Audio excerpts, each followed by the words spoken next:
തീർച്ചയായിട്ടും മലയാള സിനിമ ഇനിയും ഉയരങ്ങളിലേക്ക് വരും എന്നതിനൊരു തെളിവും കൂടിയാണ് നിങ്ങളുടെ ഈ ഒരു സ്നേഹം, ഈ ഒരു കയ്യടി.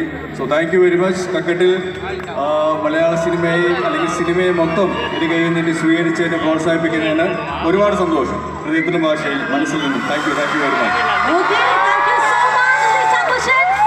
പിന്നെ ചാക്കോച്ച, ഇത്രയും പേര് ഇവിടെ നിൽക്കുന്ന സമയത്ത് ചാക്കോച്ചന്റെ മൂവിയിലെ ഏതെങ്കിലും ഒരു ഡയലോഗ് നമ്മുടെ പ്രിയപ്പെട്ട ഓഡിയൻസിന് വേണ്ടിയിട്ട് പറയണമെന്ന് ഏറെ സ്നേഹത്തോടെ ഞങ്ങൾ റിക്വസ്റ്റ് ചെയ്യാൻ. ഡയലോഗ് വേണോ, നല്ലൊരു പാട്ട് വേണോ, ഏതാ വേണ്ടേ? ഒരു വരി നിങ്ങൾക്ക് കേൾക്കാൻ ആഗ്രഹമുണ്ട്. പ്ലീസ് നല്ലൊരു ഡയലോഗ് അല്ലെങ്കിൽ ഏതെങ്കിലും ഒരു നല്ല പാട്ട് ഞങ്ങൾക്ക് വേണ്ട റിക്വസ്റ്റ് ആണ്. എനിക്ക് തോന്നുന്നു ഏറ്റവും നന്നായിട്ട് പാട്ട് പാടുകയും ഡയലോഗ് പറയുകയും ചെയ്യുന്ന ഒരു വ്യക്തിയാണ് ലിസി സ്റ്റീഫൻ. അപ്പോൾ എനിക്ക് വേണ്ടി അദ്ദേഹം നിങ്ങൾക്ക് വേണ്ടി മനോഹരമായ പാട്ടും ഡയലോഗ് മാത്രമല്ല നൃത്തച്ചുവടുകളും വെക്കുന്നതായിരിക്കും എന്ന് ഈ അവസരത്തിൽ അറിയിക്കുകയാണ്. Thank you very much. Okay, thank you so much. നമ്മുടെ പ്രിയപ്പെട്ട ചാക്കോച്ചന് നല്ല